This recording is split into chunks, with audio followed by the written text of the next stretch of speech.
আসসালামু আলাইকুম রহমতুল্লাহ। আজকে আমি আপনাদের সামনে এমন একটি শিক্ষামূলক গল্প বলবো যার মাধ্যমে আপনারা জানতে পারবেন কোনো কাজে আল্লাহর উপরে ভরসা না করলে কি হয়। অনেক দিন আগের কথা, আরবে এমন একজন যুবক বাস করত যে কখনোই আল্লাহর উপরে ভরসা করত না। তার অন্তরে সবসময় তার প্রাচুর্যের দাম্ভিক্য কাজ করত।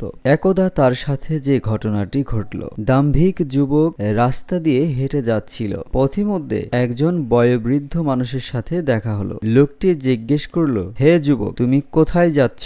যুবকটি উত্তর দিল, আমি হাটে যাচ্ছি গরু কিনতে। লোকটি বলল, এটা তো ভালো কাজ।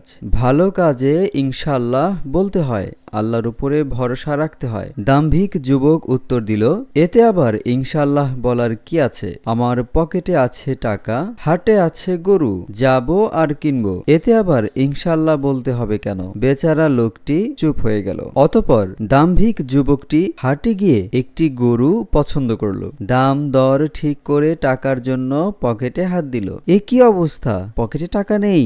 পকেটমার পকেট থেকে টাকাগুলো নিয়ে গেছে। দাম্ভিক যুবকটি বলল, হায় রে ইনশাআল্লাহ, এ কি হলো? দাম্ভিক যুবকটি ভারাক্রান্ত মনে কান্না করতে করতে বাড়ির পথে রওনা হলো। পথিমধ্যে ওই বৃদ্ধ লোকটির সাথে আবার দেখা হলো। লোকটি জিজ্ঞেস করলো, কি যুবক, গরু কিনেছ?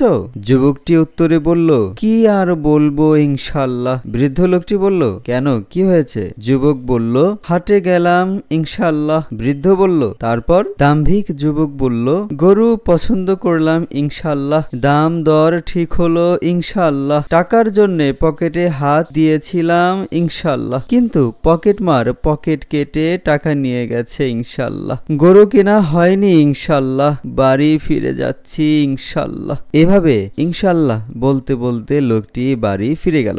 বৃদ্ধ লোকটি বলল, এখন আর ইনশাআল্লাহ বলে কি হবে, আগেই ইনশাআল্লাহ বলা উচিত ছিল। এই গল্প থেকে আমরা একটি শিক্ষা পেলাম, কোনো কাজ করার পূর্বে অবশ্যই আল্লাহর উপরে ভরসা করতে হবে এবং ইনশাআল্লাহ বলতে হবে। সুপ্রিয় দর্শক, ভিডিওটি ভালো লাগলে আমাদের চ্যানেলটিকে সাবস্ক্রাইব করে আমাদের পাশেই থাকুন। সবাই ভালো থাকুন, সুস্থ থাকুন। আল্লাহ হাফেজ।